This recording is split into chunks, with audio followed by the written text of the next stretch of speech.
ಏವಂ ಜನಂ ನಿಪತಿತಂ ಪ್ರಭವಾ ಹಿ ಕೂಪೆ ಕಾಮಾಭಿಕಾಮಮನು ಯಃ ಪ್ರಪತನ್ ಪ್ರಸಂಗಾತ್ ಕೃತ್ವಾತ್ಮಸಾತ್ ಸುರರ್ಷಿಣ ಭಗವನ್ ಗೃಹೀತಃ ಸೋಹಂ ಕಥಂ ನು ವಿಸೃಜೆ ತವ ಭೃತ್ಯ ಸೇವಾಂ.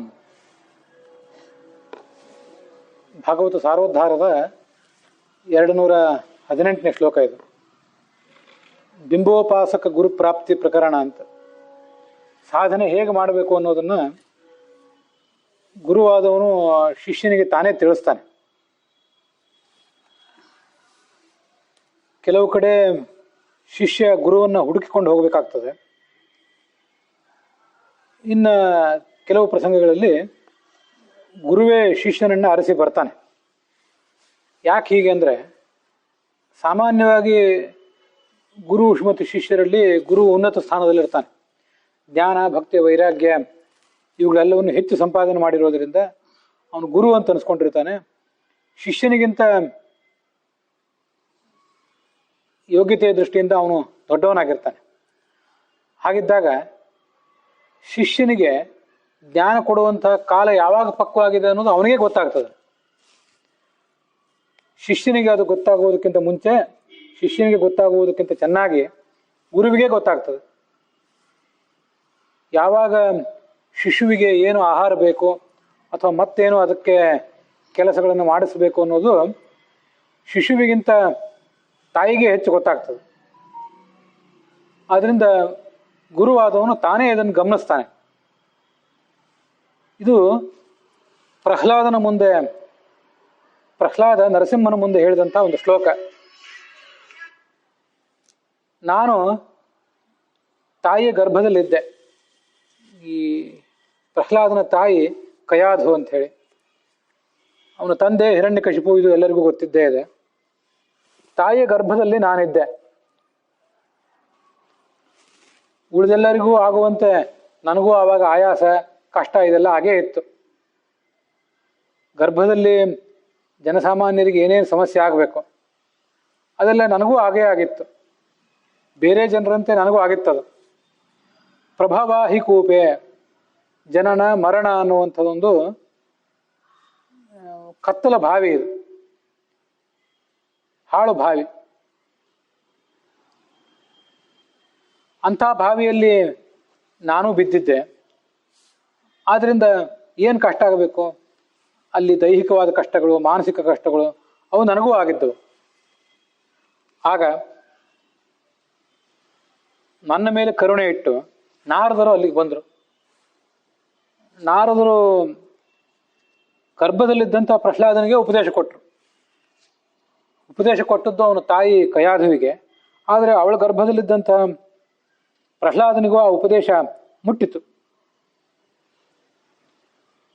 ಆಗ ಅವರು ಏನಂತ ಭಾವನೆ ಇಟ್ಟಿದ್ರು, ಭಗವಂತ ನರಸಿಂಹನಿಗೆ ಅನೇಕ ಜನ ಭಕ್ತರಿದ್ದಾರೆ.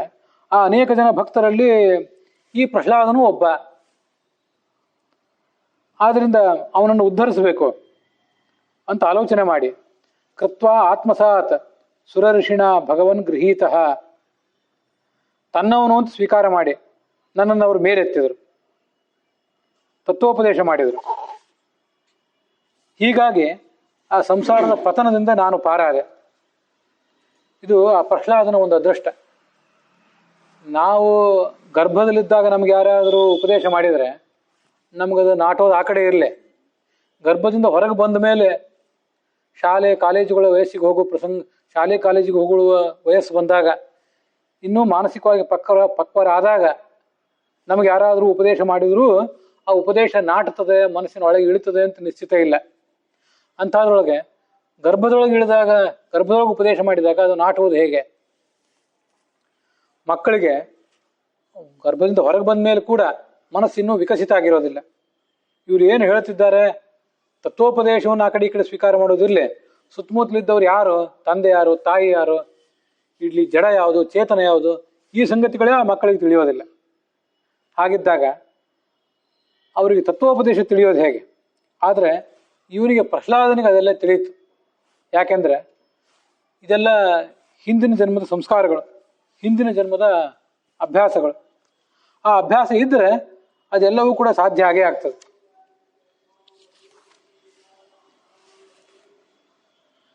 ಇದನ್ನು ಹಿಂದಿನ 215ನೇ ಶ್ಲೋಕದಲ್ಲಿ ಒಂದು ಕಡೆ ಹೇಳಿದ್ದಾರೆ. ಈಶತ್ ಕರ್ಮವಶಾತ್ ಅಲಬ್ಧಪಾರಃ ಪೂರ್ವಜನ್ಮ ಸಂಸ್ಕಾರವಶಾತ್ ತಮೇವ ಮಾರ್ಗಮಾಣಃ ಈಶತ್ ಸಂಘವಶಾತ್ ಕಿಂಚಿತ್ ಶ್ರವಣಾಧಿಕಂ ನಿಮಿತ್ತೀಕೃತ್ಯ. ಹಿಂದಿನ ಜನ್ಮದ ಸಂಸ್ಕಾರ ನಮಗೆಲ್ಲರಿಗೂ ಇದ್ದೇ ಇರ್ತದೆ, ನಮಗೂ ಇರ್ತದೆ, ನಿಮಗೂ ಇರ್ತದೆ, ಎಲ್ಲರಿಗೂ ಸ್ವಲ್ಪ ಸ್ವಲ್ಪ ಇರ್ತದೆ. ಆದರೆ ಆ ಸಂಸ್ಕಾರ ನಮ್ಮನ್ನು ಯಾವಾಗ ಎತ್ತಿ ಹಿಡಿತದೆ? ಎಲ್ಲರಿಗೂ ಒಂದೇ ಸಂದರ್ಭದಲ್ಲಿ ಎತ್ತಿ ಹಿಡಿಯೋದಿಲ್ಲ. ಎಲ್ಲರಿಗೂ ಅವರವ್ರದ್ದೇ ಆದಂಥ ಕಾಲ ಪಕ್ವ ಆಗಬೇಕಾಗ್ತದೆ. ಆ ಪಕ್ವ ಆದಾಗ ಮಾತ್ರ ಆ ಸಂಸ್ಕಾರ ಅವರಿಗೆ ಉಪಯೋಗಕ್ಕೆ ಬರ್ತದೆ. ಪ್ರಹ್ಲಾದನಂತೆ ಗರ್ಭದಲ್ಲಿದ್ದಂಥ ಸ್ಥಿತಿಯಲ್ಲೇ ಅನೇಕ ಜನ ಮಕ್ಕಳು ಇದನ್ನು ಕೇಳಿರಬಹುದು. ಯಾರ್ಯಾರೋ ತಾಯಂದ್ರು ಏನೇನೋ ತಾವು ಗರ್ಭಿಣಿಯರಾಗಿದ್ದಾಗ ತತ್ವದ ಉಪದೇಶಗಳನ್ನು ಕೇಳೇ ಇರ್ತಾರೆ. ಆದರೆ ಅವರಿಗೆಲ್ಲರಿಗೂ ಮಕ್ಕಳಿಗೆ ಇದು ನಾಟಿರ್ತದಂತಿಲ್ಲ. ಇವನಿಗೆ ನಾಟಿತ್ತು, ಯಾಕೆಂದ್ರೆ ಪೂರ್ವ ಜನ್ಮದ ಸಂಸ್ಕಾರ ಇತ್ತು. ಹೀಗೆ ನಾರದರು ಒಂದು ವೇಳೆ ಉಪದೇಶ ಮಾಡದೆ ಹೋಗಿದ್ರೆ ನಾನು ಎಲ್ಲಿಯೋ ಹಾಳಾಗಿ ಹೋಗ್ಬೇಕಾಗಿತ್ತು. ಹಿರಣ್ಯಕಶಿಪು ನಮ್ಮ ತಂದೆ ದುಷ್ಟ, ಯಾವ ಭಗವಂತನ ಉಪಾಸನೆಯೋ ಯಾವ ದೇವರ ಉಪಾಸನೆಯೋ ಅವನಿಗೆ ಬೇಡ. ಅಂಥವನ ಮಗನಾಗಿ ನಾನೂ ಕೂಡ ಅವನ ಉತ್ತರಾಧಿಕಾರಿಯಾಗಿ ರಾಕ್ಷಸ ರಾಜ್ಯದ ಸಿಂಹಾಸನ ಇತ್ಯಾದಿಗಳನ್ನ ಅನುಭವಿಸಿ, ಆ ಸುಖ ಅನುಭವಿಸಿ ಅಲ್ಲೇ ಬಿದ್ದು ಹೋಗ್ತಿದ್ದೆ. ಆದರೆ ಅವರು ನನ್ನನ್ನು ಕಾಪಾಡಿದರು. ಹೀಗೆ ನರಸಿಂಹನೇ, ನಿನ್ನ ಸೇವಕರಾದ ನಿನ್ನ ಭಕ್ತರಾದಂತಹ ನಾರದರು ನನ್ನನ್ನು ಉದ್ಧಾರ ಮಾಡಿದರು. ಹಾಗಿರುವಾಗ ನಾನು ಈಗಾದರೂ ಸಿಕ್ಕಿರುವಂತಹ ಈ ಅವಕಾಶವನ್ನು ಹೇಗೆ ಬಿಡಲಿ? ಇದು ಬಿಡ್ಲಿಕ್ಕೆ ಸಾಧ್ಯ ಇಲ್ಲ. ಈ ಸೇವೆಯನ್ನು ಮುಂದುವರಿಸಲೇಬೇಕು. ನಾನು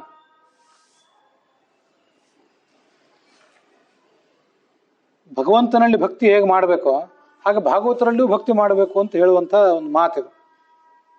ನಮ್ಮಂಥ ಸಾಮಾನ್ಯರಿಗೆ ನೇರವಾಗಿ ಭಗವಂತನನ್ನು ಮುಟ್ಲಿಕ್ಕಾಗೋದಿಲ್ಲ. ಭಗವಂತನನ್ನು ಸೇವಿಸಬೇಕು ಅಂತ ನಮ್ಮಂಥವ್ರು ಸಾಮಾನ್ಯರು ಏನಾದರೂ ಪ್ರಯತ್ನ ಪಟ್ಟರೆ ಭಗವಂತ ಭಾಗವತರ ಮೂಲಕ, ಭಕ್ತರ ಮೂಲಕ ನನ್ನನ್ನು ಬಂದು ತಲುಪು, ನೇರವಾಗಿ ನನ್ನನ್ನು ತಲುಪಲಿಕ್ಕೆ ಆಗೋದಿಲ್ಲ ಅಂಥೇಳಿ ತನ್ನ ಭಕ್ತರು ಭಾಗವತರಾದವರು ಗುರುಗಳೇನಿರ್ತಾರೆ ಅವರ ಬಳಿ ನಮ್ಮನ್ನು ಕಳಿಸ್ತಾನೆ ಅಲ್ಲಿ ಹೋಗುವಂತ. ಅದಕ್ಕಾಗಿ ಈ ಜಗತ್ತಿನಲ್ಲೂ ಕೂಡ ಮಠ ಮಂದಿರಗಳು ಇವೆಲ್ಲ ಇರ್ತಿರ್ತಾವಲ್ಲ, ಅಲ್ಲೆಲ್ಲ ಭಗವಂತನ ಹತ್ತಿರ ನೇರವಾಗಿ ಹೋಗೋರಕ್ಕಿಂತ ಭಗವಂತನ ಭಕ್ತರಾದವ್ರು ಏನಿರ್ತಾರೆ ಅವ್ರ ಬಳಿ ಹೋಗಿ ಅಲ್ಲಿ ತಮ್ಮ ಸೇವಾ ಮಾಡಿ ಏನು ಪಡ್ಕೋಬೇಕು ಅದನ್ನು ಪಡ್ಕೊಳ್ಳೋರ ಸಂಖ್ಯೆಯೇ ಹೆಚ್ಚು. ಸೋಹಂ ಪ್ರಿಯಸ್ಯ ಸುಹೃದ ಪರದೇವತಾಯಾ ಲೀಲಾ ಕಥಾಸ್ತವ ನೃಸಿಂಹ ವಿರಿಂಚಿ ಗೀತಾ ಅಂಜಸ್ತರಾಮ್ಯನುಗೃಣನ್ ಗುಣವಿಪ್ರಯುಕ್ತ ದುರ್ಗಾಣಿತೆ ಪದಯುಗಾಲಯ ಹಂಸ ಸಂಘ. ಪ್ರಹ್ಲಾದ ತನ್ನ ಪ್ರಾರ್ಥನೆಯನ್ನು ಮುಂದುವರಿಸಿದ ಆ ನರಸಿಂಹದೇವರಿಗೆ. ಇದೆಲ್ಲ 7ನೇ ಸ್ಕಂದದ 9ನೇ ಅಧ್ಯಾಯ, ಅಲ್ಲಿ 18, 19 ಇವೆಲ್ಲ ಶ್ಲೋಕಗಳು. ಭಗವಂತ ಭಕ್ತನ ಪಾಲಿಗೆ ಏನಾಗಬೇಕು? ಕೇವಲ ದೇವರು ಅಂತ ಮಾತ್ರ ಅಲ್ಲ, ಅತ್ಯಂತ ಪ್ರಿಯನಾದಂಥ, ಅತ್ಯಂತ ಆಪ್ತನಾದಂಥ ವ್ಯಕ್ತಿ ಭಗವಂತ ಭಕ್ತರ ಪಾಲಿಗೆ. ಮತ್ತೆ ಗೆಳೆಯನೂ ಹೌದು, ಪರದೇವತೆ ಅಂತೂ ಹೌದೇ ಹೌದು, ಅತಿ ದೊಡ್ಡ ದೇವತೆಯೂ ಹೌದು. ನಿನ್ನ ಕಥೆಗಳನ್ನು ನೀನೇನು ಮಹಿಮೆ ತೋರಿಸಿದೆ ಅಂತ ಅನ್ನೋದನ್ನ ನಾನೂ ಕೂಡ ಈಗ ಗಾನ ಮಾಡ್ತೇನೆ, ಅದನ್ನು ನೆನಪು ಮಾಡ್ಕೊಳ್ತೇನೆ. ಅಂಜಸ್ತರಾಮಿ ಅನುಗೃಣನ್ ನಿನ್ನ ಲೀಲೆಗಳನ್ನ ಚತುರ್ಮುಖ ಮೊದಲಾದ ದೇವತೆಗಳೇ ಧ್ಯಾನ ಮಾಡಿದರು, ಇವತ್ತಿಗೂ ಮಾಡ್ತಾನೇ ಇದ್ದಾರೆ. ನಮ್ಮಂಥ ಸಾಮಾನ್ಯರು ಎಷ್ಟು ಮಾಡಿಯೋ ಹಾಗಂಥೇಳಿ ನಾವು ಸಾಮಾನ್ಯರು ನಮಗೆ ಮಾಡ್ಲಿಕ್ಕಾಗೋದಿಲ್ಲ ಅಂತ ಈ ಕೆಲಸವನ್ನ ನಿರ್ಲಕ್ಷಿಸುವಂತಿಲ್ಲ. ದೊಡ್ಡವರು ತಮಗೆಷ್ಟು ಬೇಕೋ ಅಷ್ಟನ್ನು ಮಾಡಿದರು, ನಾವು ಸಣ್ಣವರು ನಮಗೆಷ್ಟು ಬೇಕೋ ಅಷ್ಟನ್ನು ಮಾಡ್ತೇವೆ. ನಭಃ ಪತಂತಿ ಆತ್ಮ ಸಮಂ ಪತತ್ರಿಣಃ ತಥಾ ಸಮಂ ವಿಷ್ಣುಗತಿಂ ವಿಪಶ್ಚಿತಃ ಅಂತ ಹಿಂದೊಂದು ಶ್ಲೋಕ ಬಂದಿತ್ತು. ಆಕಾಶವನ್ನು ಒಂದು ಬಾರಿ ನಾವು ಗಮನಿಸಿದರೆ ಗರುಡ, ಹದ್ದು ಮೊದಲಾದ ಪಕ್ಷಿಗಳು ಬಹಳ ಎತ್ತರದಲ್ಲಿ ಹಾರ್ತವೆ, ವೇಗವಾಗಿಯೂ ಹಾರ್ತವೆ. ದೀರ್ಘಕಾಲ ಹಾರ್ತವೆ ಕೂಡ. ಒಂದು ಸಮುದ್ರದಿಂದ ಇನ್ನೊಂದು ಸಮುದ್ರವನ್ನೆಲ್ಲ ದಾಟಿ ಆ ಸಮುದ್ರಕ್ಕೆ ಹೋಗ್ತವೆ. ಆಕಾಶದಲ್ಲಿರೋ ನಕ್ಷತ್ರಗಳಿರ್ತವೆ, ಆ ನಕ್ಷತ್ರಗಳ ಮೂಲಕ ತಮ್ಮ ದಾರಿಯನ್ನು ತಿಳ್ಕೊತವೆ. ಒಂದು ಖಂಡದಿಂದ ಇನ್ನೊಂದು ಖಂಡಕ್ಕೆ ಹೋಗ್ತವೆ. ಇಷ್ಟೆಲ್ಲ ಶಕ್ತಿ ಇದೆ ಪಕ್ಷಿಗಳಿಗೆ. ಹೌದು, ಕೆಲವು ಗರುಡ, ಹದ್ದು ಮೊದಲಾದ ಪಕ್ಷಿಗಳಿಗೆ ಆ ಶಕ್ತಿ ಇರೋದು ಹೌದು. ದೀರ್ಘಕಾಲ ಹಾರುವ ಶಕ್ತಿಯೂ ಅದಕ್ಕಿದೆ. ಹೆಜ್ಜಾರ್ಲೆ ಅಂತ ಹೀಗೆಲ್ಲ ಕೆಲವು ಪಕ್ಷಿಗಳನ್ನು ಹೇಳ್ತಾರೆ. ಬೇರೆ ಯಾವುದೋ ಖಂಡಗಳಿಂದ ನಮ್ಮ ಭೂಭಾಗಕ್ಕೆ ಬಂದು ಇಲ್ಲಿ ಅವು ಮೊಟ್ಟೆ ಇಟ್ಟು ಸಂತಾನೋತ್ಪತ್ತಿ ಮಾಡಿ ಮತ್ತೆ ಕರ್ಕೊಂಡು ಹೋಗ್ತಾವೆ ಸಂತಾನವನ್ನು. ಅಷ್ಟು ಶಕ್ತಿ ಅವುಗಳಿಗಿದೆ. ಹೌದು, ಕಾಗಿ, ಗುಬ್ಬಿ ಮೊದಲಾದ ಪಕ್ಷಿಗಳಿಗೆ ಅಷ್ಟು ಶಕ್ತಿ ಇಲ್ಲದೆ ಇರಬಹುದು. ಅದು ತಮಗೆ ಎಷ್ಟು ಸಾಧ್ಯವೋ ಅಷ್ಟು ಹಾರ್ತವೆ. ಒಂದು ವೃಕ್ಷದಿಂದ ಮತ್ತೊಂದು ವೃಕ್ಷಕ್ಕಾದರೂ ಹಾರೇ ಹಾರ್ತಾವಲ್ಲ, ಅಷ್ಟನ್ನಾದರೂ ಮಾಡಿಯೇ ಮಾಡ್ತಾವೆ. ಕಾಗೆಗಳು, ಗುಬ್ಬಿಗಳು ಮಾಡ್ತವೆ. ಹದ್ದಿನಷ್ಟು, ಗರುಡನಷ್ಟು ಹಾರ್ಲಿಕ್ಕೆ ಬರೋದಿಲ್ಲ ಅಂತ ಹೇಳಿ ಅವೇನು ಸುಮ್ಮನೆ ಕೂತಿಲ್ಲ. ತಾವೆಷ್ಟು ಹಾರಬೇಕೋ ಅಷ್ಟು ಹಾರೇ ಹಾರ್ತಾವೆ ಅವು ಕೂಡ. ಅದಕ್ಕಿಂತಲೂ ಕಡಿಮೆ ಹಾರುವ ಶಕ್ತಿ ಇದ್ದ ಪಕ್ಷಿಗಳೂ ಇವೆ.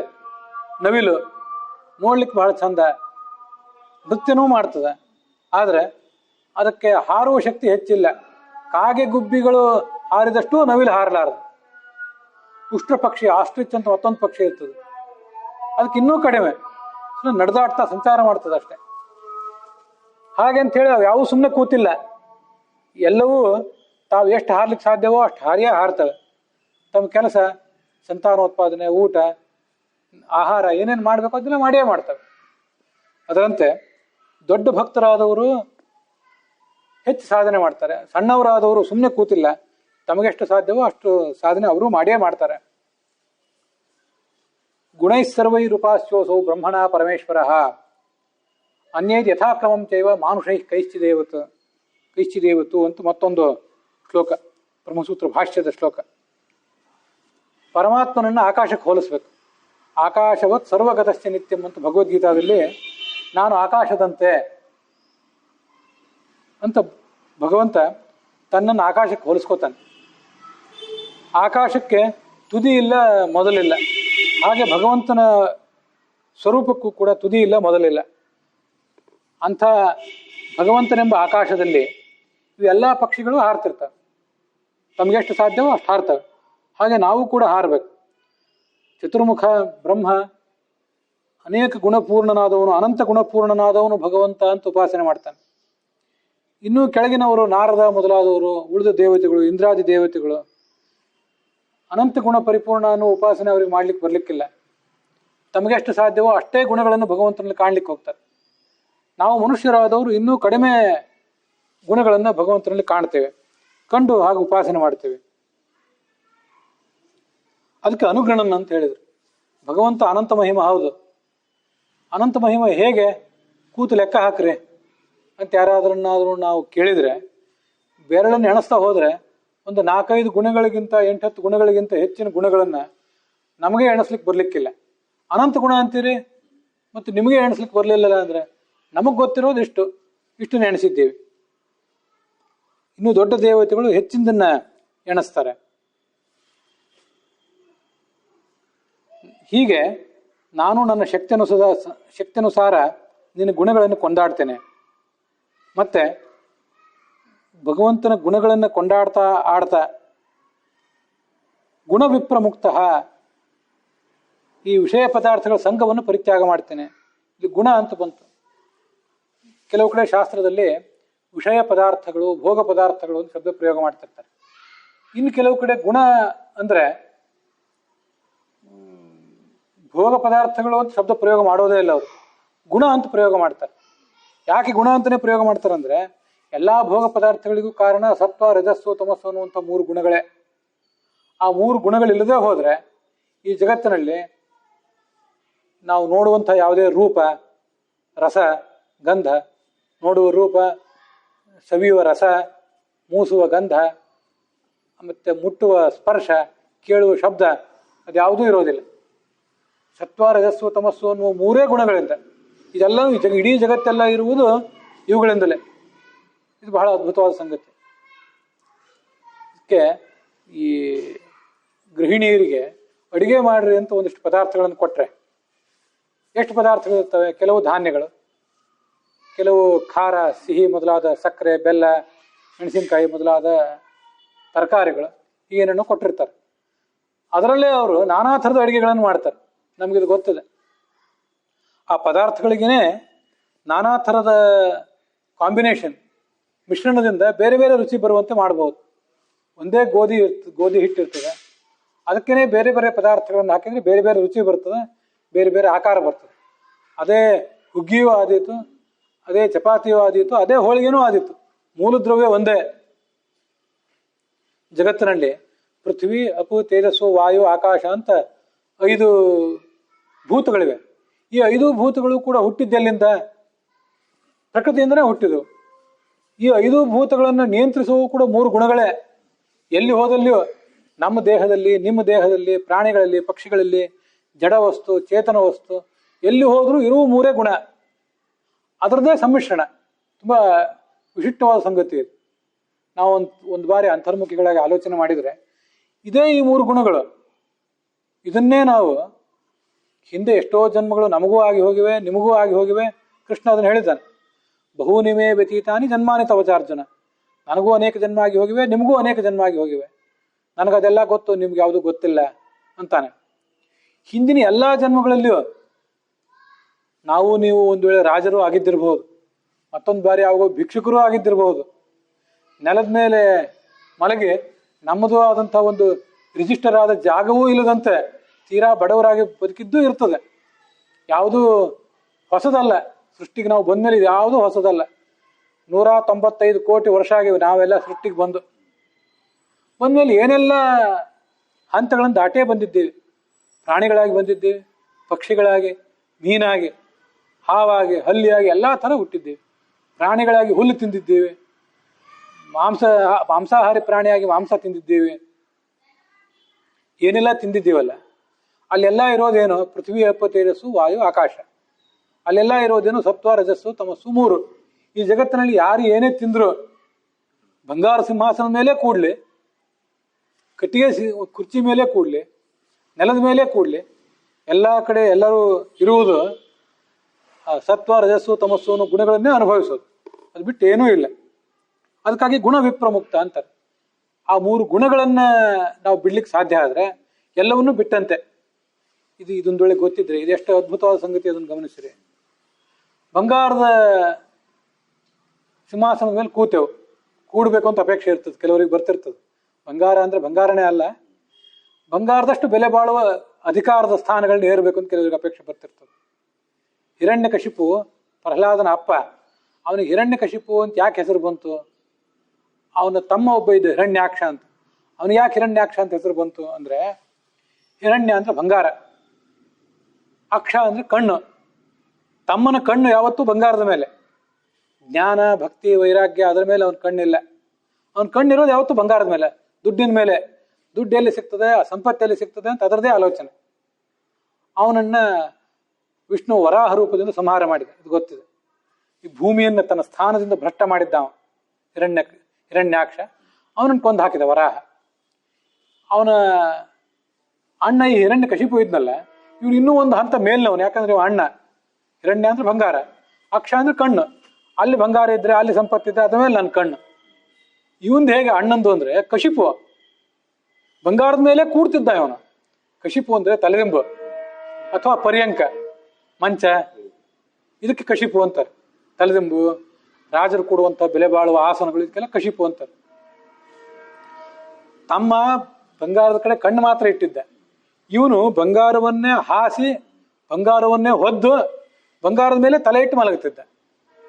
ಬಂಗಾರ ಅಂದ್ರೆ ಸಂಪತ್ತು, ದುರಾಸೆ, ಅಧಿಕಾರ ಸಂಕೇತ. ಇದು ಆ ಹಿರಣ್ಯಾಕ್ಷ ಹಿರಣ್ಯಕಶಿಪುಗಳ ಸ್ವರೂಪ. ಅವರೇನು ಮತ್ತು ಸಾಮಾನ್ಯರಲ್ಲ. ಅವ್ರ ತಂದೆ ಕಶ್ಯಪ ದೊಡ್ಡ ಋಷಿ, ತಾಯಿ ದಿತಿ ಋಷಿಯ ಕೈ ಹಿಡಿದ ಪತ್ನಿ ಅವಳು. ಅಂಥವರ ಮಕ್ಕಳಾಗಿ ಇವರಿಗೆ ದುರ್ಬುದ್ಧಿ, ಹಿರಣ್ಯಾಕ್ಷ ಹಿರಣ್ಯಕಶಿಪುಗಳಿಗೆ. ಹಿರಣ್ಯಾಕ್ಷನನ್ನ ವರಾಹ ತರಿದ, ಹಿರಣ್ಯಕಶಿಪುವನ್ನ ಪ್ರಹ್ಲಾದನ ಕಾಪಾಡಲಿಕ್ಕಾಗಿ ನರಸಿಂಹ ಬಂದು ಸೀಳಿ ಹಾಕಿದ. ಇದೆಲ್ಲ ನಮ್ಗೆ ಗೊತ್ತಿದೆ. ನಮಗೆ ಯಾವತ್ತಾದ್ರೂ ಒಮ್ಮೆ ಬಂಗಾರದ ಸಿಂಹಾಸನದ ಮೇಲೆ ಕೂಡಬೇಕು ಅಂತ ಅನಿಸಿತು. ಅದಿರಲಿ, ಬಂಗಾರದ ಸಿಂಹಾಸನ ಮೇಲೆ ಕೂಡುವಷ್ಟು ದುಡ್ಡು ನಮಗೆ ಈಗಿಲ್ಲ, ಅಥವಾ ಅಷ್ಟು ಬಂಗಾರವೂ ಸಿಗ್ಲಿಕ್ಕೂ ಇಲ್ಲ. ಆದ್ರೆ ಕೂಡಬೇಕು ಅನ್ನೋ ಆಸೆ ಏನು ತಪ್ಪಲಿಲ್ಲ.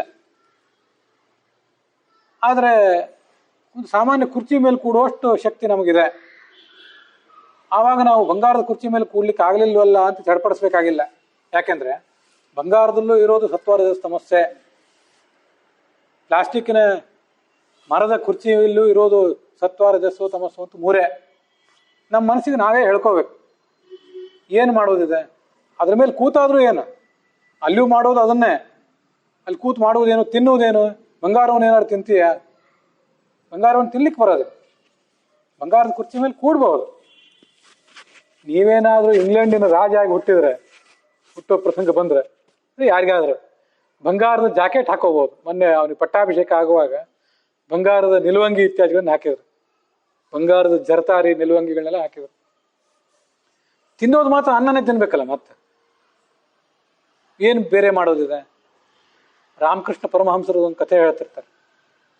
ಅಧ್ಯಾತ್ಮದಲ್ಲಿ ಸಾಕಷ್ಟು ಬಹಳ ದೊಡ್ಡ ಅನುಭವ ಇದ್ದಂಥ ವ್ಯಕ್ತಿ ಅವರು, ಅನೇಕ ಜನರಿಗೆ ಮಾರ್ಗದರ್ಶನ ಮಾಡಿದಂಥವ್ರು. ಅಂಥವ್ರಿಗೊಮ್ಮೆ ರೇಷ್ಮೆ ಅಂಗಿ ಒಂದನ್ನು ಹಾಕೊಳ್ಬೇಕು ಅಂತ ಅಪೇಕ್ಷೆ ಬಂತಂತೆ. ಅವ್ರು ಏನು ಮಾಡಿದ್ರಂತೆ, ಈಗ ನಾವಾದ್ರೆ ಏನು ಮಾಡ್ತಿದ್ದೆವು, ರೇಷ್ಮೆ ಅಂಗಿ ತೊಗೊಂಡು ಏನು ಮಾಡೋದು, ಅದೇನು ಉಪಯುಕ್ತ ಇಲ್ಲ, ಅದರಿಂದ ಏನಾಗಬೇಕಾಗಿದೆ ಅಂತ ಅದನ್ನು ತಳ್ಳಿ ಹಾಕ್ತಿದ್ದೆವು.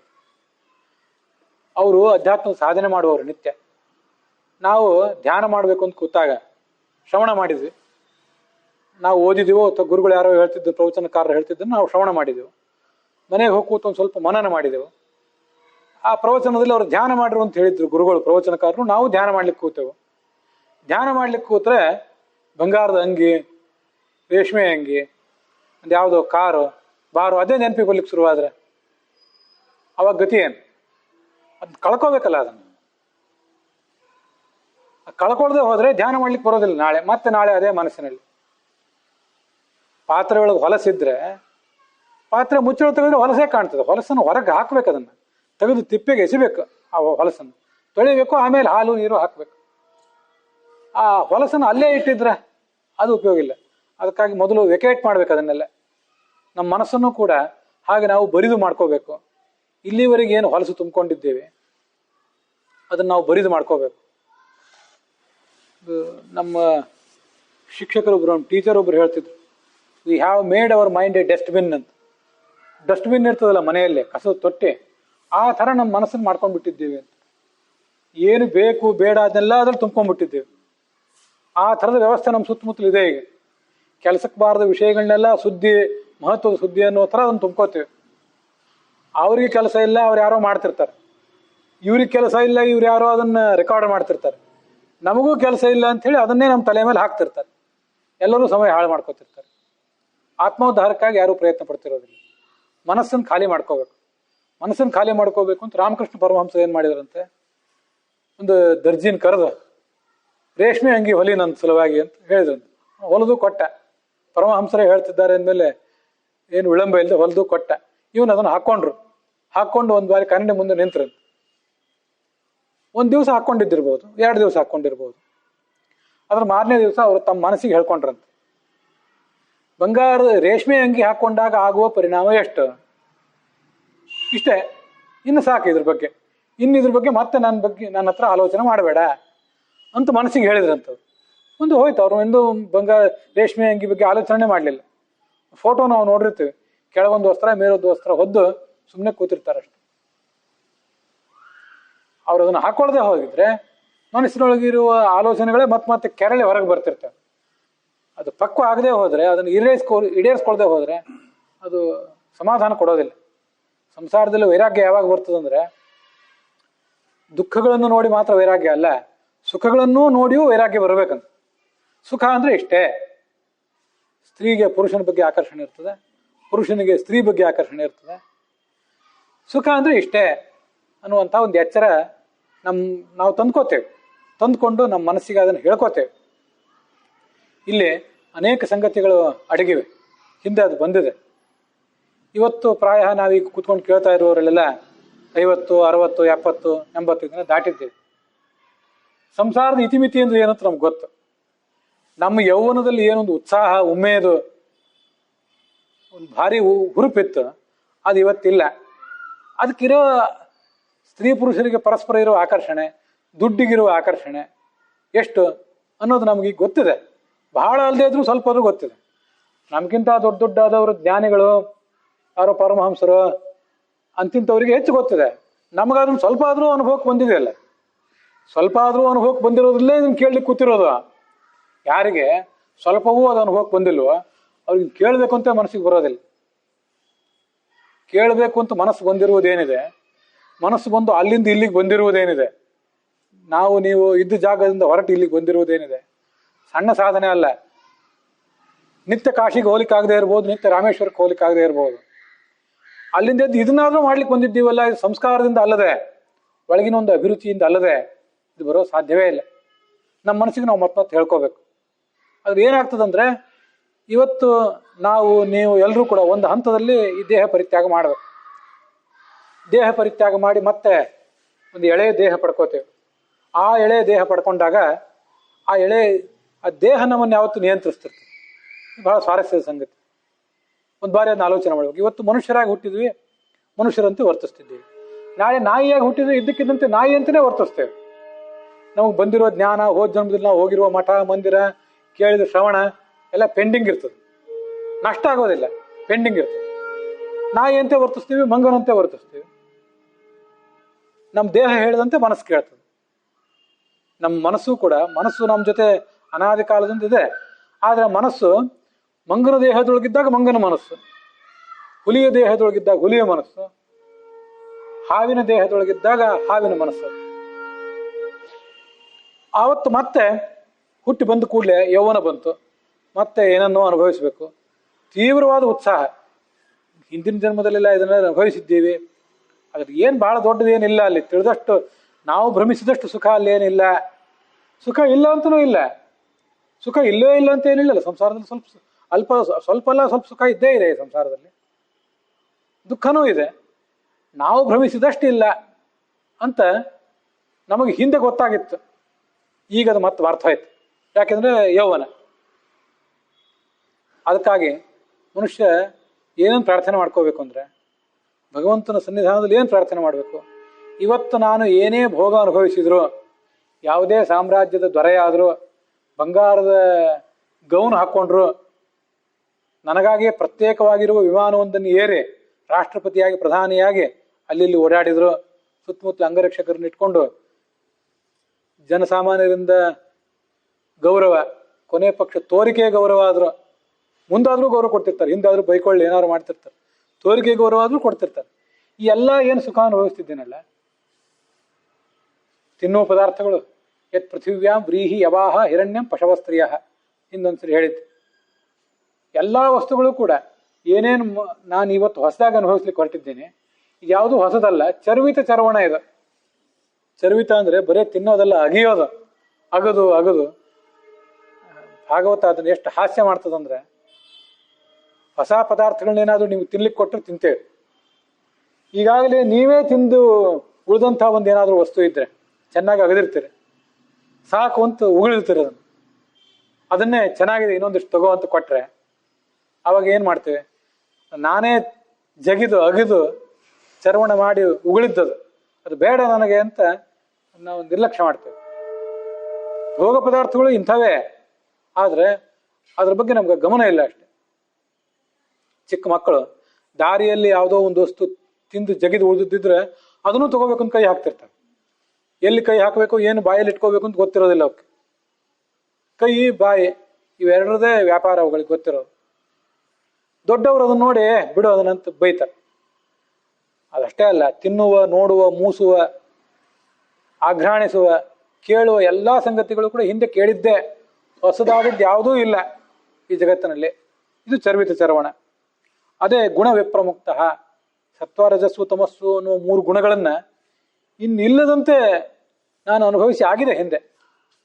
ಮೀನಾಗಿ ಸುಖದ ಸಾಗರದ ಸುಖದ ಆಳವನ್ನು ಕಂಡಿದ್ದೇನೆ, ಹಕ್ಕಿಯಾಗಿ ಸುಖದ ಎತ್ತರವನ್ನು ಕಂಡಿದ್ದೇನೆ, ಹಾವಾಗಿ ಹಲ್ಲಿಯಾಗಿ. ಮನುಷ್ಯನಿಗಾದ್ರೂ ಕೆಲವು ಬಾರಿ ಸಂಕೋಚ ಇರ್ತಿರ್ತದೆ, ಎಗ್ಗಿಲ್ಲದೆ ನಿರ್ಲಜ್ಜೆಯಿಂದ ಸುಖ ಅನುಭವಿಸ್ಲಿಕ್ಕೆ ಅವ್ನಿಗೆ ಆಗೋದಿಲ್ಲ. ಯಾರು ನೋಡಿದ್ರೆ ಏನಾದಿತ್ತು, ಏನಂದಾರು ಅಂತ ಭಯ ಪಡ್ತಿರ್ತಾನೆ. ಹಾವು, ಹಲ್ಲಿ, ನಾಯಿ, ಹಂದಿ, ಸಿಂಹ, ಹುಲಿ, ಕ್ರಿಮಿ, ಕೀಟಗಳು ತಮಗೆ ಬೇಕಾದಾಗ ಏನು ಮಾಡಬೇಕೋ ಅದನ್ನು ನೋಡ್ತವೆ. ಬೇಕಾದನ್ನು ನೋಡ್ತವೆ, ಬೇಕಾದನ್ನು ಕೇಳ್ತವೆ, ಬೇಕಾದಾಗ ಗಂಡು ಹೆಣ್ಣು ಕೂಡ್ತವೆ. ಎಲ್ಲನೂ ಮಾಡಿ ಹೋಗಿ ಆಗಿದೆ ಅದು. ಹಿಂದೆ ಆಗದೇ ಇದ್ದದ್ದನ್ನು ಈಗ ಏನು ಮಾಡುವವನಿದ್ದೇನೆ ನಾನು, ಏನು ತಿನ್ನುವವನಿದ್ದೇನೆ, ಏನು ಹೊಸ ಭಕ್ಷ್ಯ ಭೋಜನ ಕೊಡೋರಿದ್ದಾರೆ, ಏನು ತೊಡುವವನಿದ್ದೀನಿ, ಏನು ಕೇಳುವವನಿದ್ದೇನೆ, ಏನು ಮುಟ್ಟುವವನಿದ್ದೇನೆ, ಏನು ಹೊಸದು ಮಾಡುವುದಿದೆ ಹೇಳಿ. ಇವೇ ಸತ್ವರಜಸ್ತಮೋ ಗುಣಗಳೇ ಹಿಂದಿನ ಸೃಷ್ಟಿಯಲ್ಲೂ ಇದ್ದುವು, ಅವಾಗಲೂ ಅವೇ ಇದ್ದುವು, ಅವುಗಳಿಂದಲೇ ಇವೆಲ್ಲನೂ ಆಗ್ತಿರೋದು. ಹೊಸದು ಏನಿದೆ ಅಂತ ನಮ್ಮ ಮನಸ್ಸಿಗೆ ನಾವೇ ಹೇಳ್ಕೋಬೇಕು. ಅದಕ್ಕಾಗಿ ಗುಣ ಅಂತ ಹೇಳಿದ್ರಿ. ಈಗ ಒಂದು ಟೇಬಲ್, ಒಂದು ಕುರ್ಚಿ, ಒಂದು ಬಾಗಿಲು, ಕಿಟಕಿ ಏನಿದ್ರು ಎಲ್ಲ ಕಡೆ ಕಟ್ಟಿಗೆನೆ. ಹಾಗೆ ಏನು ತಿಂದ್ರು, ಏನು ಮಾಡಿದ್ರು, ಎಲ್ಲಿ ಹೋದ್ರು, ಏನು ಮುಟ್ಟಿದ್ರು, ಏನು ತುಳಿದ್ರು ಎಲ್ಲನೂ ಸತ್ವ ರಜಸ್ಸು ತಮಸ್ಸೆ. ಇಲ್ಲಿ ಹೊಸದೇನಿದೆ ಅಂತ ಮತ್ತೆ ನಮ್ಮ ಮನಸ್ಸಿಗೆ ನಾವೇ ಹೇಳ್ಕೋಬೇಕು. ಇದು ಪ್ರಹ್ಲಾದ ತನಗೆ ತಾನೇ ಹೇಳ್ಕೊಂಡ, ನಾವು ನಮಗೆ ನಾವೇ ಹೇಳ್ಕೋಬೇಕು. ಗುಣ ವಿಪ್ರಮುಕ್ತ, ವಿಷಯ ಸಂಘವನ್ನು ಪರಿತ್ಯಾಗ ಮಾಡ್ತೇನೆ, ನಿನ್ನ ಪಾದಕಮಲವನ್ನು ಆಶ್ರಯಿಸ್ತೇನೆ, ಭಗವದ್ಭಕ್ತನಾಗಿ ಏನು ಧರ್ಮ ಆಚರಣೆ ಮಾಡಬೇಕು ಅದನ್ನು ಮಾಡ್ತೇನೆ, ನಿನ್ನ ಭಕ್ತರ ಸೇವಾನೂ ಮಾಡ್ತೇನೆ, ಮತ್ತೆ ನರಕ ಮೊದಲಾದ ಅನರ್ಥಗಳನ್ನು ದಾಟ್ತೇನೆ. ದುರ್ಗಾಣಿತೆ ಪದಯುಗಾಲಯ ಹಂಸ ಸಂಗಹ, ಎಲ್ಲ ಕಷ್ಟಗಳನ್ನು ದಾಟ್ತೇನೆ. ಅದಷ್ಟೇ ಅಲ್ಲದೆ ಸಂಸಾರವನ್ನು ಕೂಡ ದಾಟ್ತೇನೆ. ನಿನ್ನ ಪಾದ ಸೇವಾ ಮಾಡದೆ ಹೋದರೆ ಈ ಎಲ್ಲವೂ ಕೂಡ ಹಿಂದೆ ನಾನು ಅನುಭವಿಸಿದ್ದೆ ಹೊಸದು ಯಾವುದೂ ಅಲ್ಲ ಅನ್ನುವಂಥ ಒಂದು ಎಚ್ಚರ ನನಗೆ ಬರದೇ ಹೋದರೆ ನನ್ನನ್ನು ಯಾರೂ ಕಾಪಾಡುವವರಿಲ್ಲ. ಆ ಎಚ್ಚರ ನನಗೆ ಬರೆಸು, ನಿನ್ನ ಅನುಗ್ರಹದಿಂದಲೇ ಇದನ್ನೆಲ್ಲ ನಾನು ದಾಟ್ತೇನೆ ಅಂತ ಅವನು ಹೇಳ್ತಿದ್ದಾನೆ ಪ್ರಹ್ಲಾದ. ಅಲ್ಲಿಗೆ 219ನೇ ಶ್ಲೋಕದ ವಿವರದೊಂದಿಗೆ ಇವತ್ತಿನ ಈ ಜ್ಯೇಷ್ಠ ಶುಕ್ಲ ಏಕಾದಶಿಯ ಶ್ರವಣ ಸಮಾಪ್ತ ಆಗಿದೆ.